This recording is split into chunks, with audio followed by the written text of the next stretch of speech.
Pemirsa, perang melawan narkoba bukan lagi sekedar slogan. Angka dan fakta terbaru menunjukkan betapa seriusnya ancaman ini bagi keamanan, ekonomi, dan masa depan generasi muda Indonesia. Negara kini menegaskan kembali tekadnya untuk tidak memberikan ruang bagi kejahatan narkotika dalam bentuk apapun, pemirsa.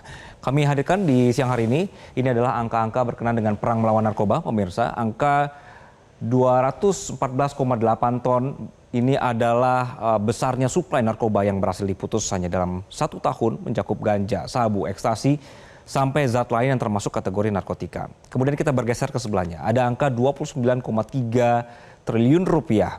Ini menggambarkan nilai atau juga potensi kerugian sosial dan ekonomi yang dapat terjadi jika barang terlarang ini lolos ke masyarakat. Lalu dengan ada 49.306 kasus, pemirsa, dan juga 65.000 lebih tersangka, jaringan peredaran narkoba masih sangat aktif. Penegak hukum bekerja keras menekan laju peredaran tersebut. Pemusnahan barang bukti menjadi bukti bahwa aparat tidak hanya menyita, namun juga memastikan barang haram ini tidak kembali ke pasar.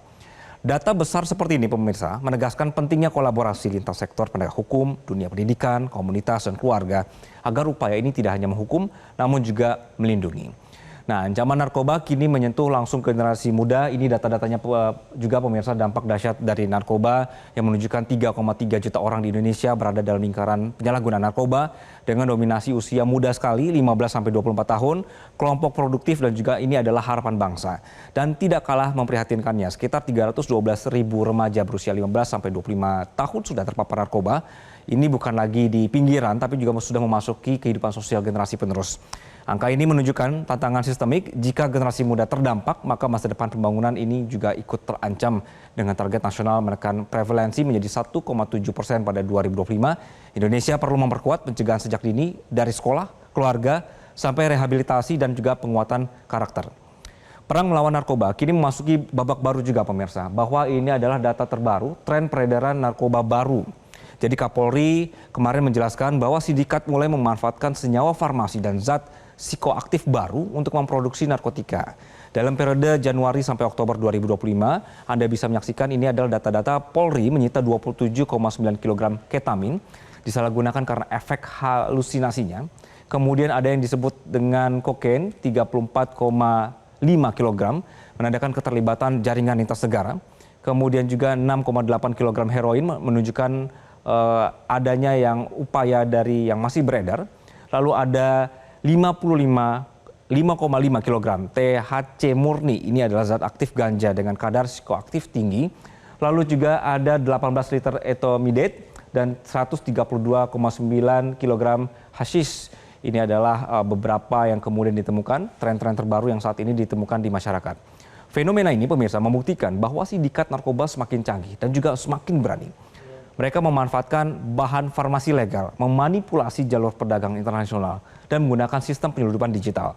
Kapolri memastikan betul bahwa ini harus di-stop. Jalur, tren, dan modusnya harus dihentikan. Kapolri bilang bahwa penyalahgunaan narkoba tidak hanya merusak fisik dan mental individu, namun juga mengancam keberhasilan, pembangunan SDM, kemudian generasi muda penerus bangsa. Jadi Polri tidak hanya menindak, tapi juga sekarang memperkuat pencegahannya. Ini adalah program-program yang dilakukan oleh Polri. Salah satunya adalah Kampung Tangguh Bebas Narkoba, dikembangkan di ratusan titik di seluruh Indonesia dengan melibatkan masyarakat, kemudian ada tokoh agama, pemuda, dan aparat desa. Selain itu, Polri memusatkan perhatian pada peredaran lintas negara dan jaringan digital, termasuk juga transaksi melalui kripto dan juga dark web. Sistem pemetaan digital dan patroli siber ini terus ditingkatkan, kerjasama juga diperluas bersama TNI, BNN, BNPB, serta lembaga internasional seperti UNODC ini untuk mengawasi perbatasan dan menanggulangi jenis atau juga narkoba jenis baru. Langkah-langkah ini, pemirsa, menegaskan bahwa perang narkoba tidak bisa dilakukan sendiri, tapi juga harus menjadi gerakan nasional. Komitmen pemerintah perang melawan narkoba kini menjadi komitmen nasional sejalan dengan visi pemerintahan Prabowo Gibran untuk membangun generasi Indonesia yang sehat dan juga tangguh.